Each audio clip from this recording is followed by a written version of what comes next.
This is Jude Sullivan. Welcome to Don't Overpay. I'm very excited. It's been a long few days, but I have a very special guest with me. Her name is Cindy Reed, and she's not only a business partner of mine, she's my sister-in-law. And so she has an incredible story to share. And the reason I wanted her to share it is because there's many times when people legitimately try to do all the right things to benefit their health. And sometimes things happen that you don't plan for, right? Right. And, how do you respond to that? So when we discuss health, a lot of times when we refer to that, we refer to it as being resilient. So bad things will happen. And so how do you respond when these bad things happen? So that's why I asked Cindy to join us. Cindy has been a lifelong advocate for not only her personal health, but she was spreading the message of health for many, many years. And I'll let her get into more details about that. She and her husband owned a business as well. They've been serial entrepreneurs for a very long time. And then a serious health event occurred, and I wanted her to share that with you. So thanks for giving me a couple minutes. I know you're exhausted and you like your sleep, which is good, right? Yes, you heal while you sleep. You do heal while you sleep. So if you wouldn't mind just taking us back to prior to the quote-unquote event, and what did it mean for you to be healthy? What kind of things did you do? What was your lifestyle like when you were really paying attention to those things? I believe out of my entire family, I was the one most proactive in fitness and nutrition. I worked in that industry as a part-time job for 15 years.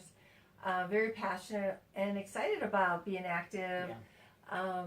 Always looking for what I was supposed to be eating, and always checking what is the latest and the greatest of the next food to eat, etc. And then when I found this activator back in 2010, I was very, very excited because I thought, finally, science has discovered something that the body will give the body the highest potential to heal itself. Right.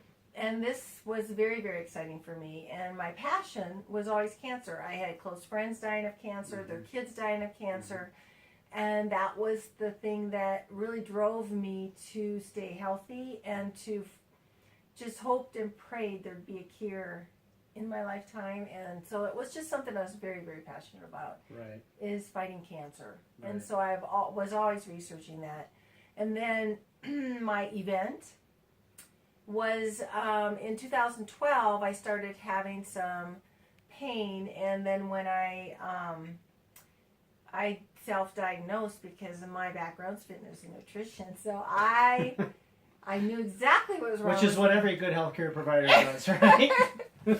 So since the pain wasn't going away, I finally went into my doctor, and they said, "We agree with your diagnosis."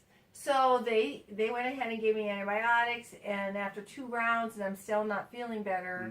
They said, "Cindy, we got to see what's going on. We're going to have to do a CAT scan." So when they did the CAT scan in March of 2012, they saw all these mutated veins on my uterus, and my uterus was then slightly enlarged. And so... Can I just stop you for 1 minute? So what specifically were you feeling when you first went to the doctor? I had pain in my side. I thought it was diverticulitis. Okay. It was going around. Right. Everybody's getting it.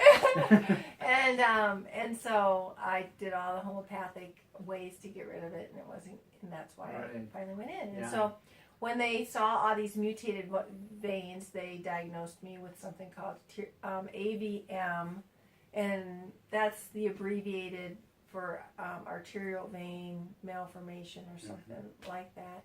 It's genetic. And so they said, if you don't get these veins out, you can bump a table and bleed to death. So So they said, you're going to have them out. And so, but in the meantime, it was feeding what they thought was a fibroid.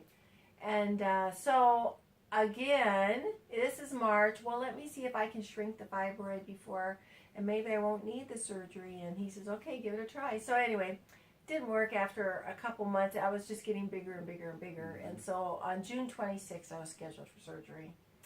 And unfortunately, when he cut me open, he accidentally clamped the mother vein, and I bled out on the table.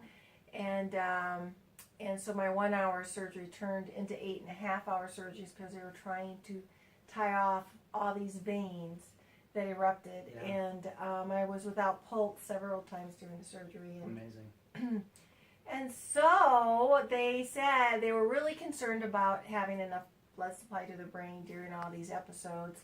So they told my husband if I survive, I would be in ICU. I'd be on a ventilator for at least 7 days. I'd be in ICU 14, and at 30 days they'll see how much function I had. I mean, it was a horrible prognosis at that time, just from that part of it. I couldn't imagine how he would have felt getting that information 8 hours later. Yes. Right.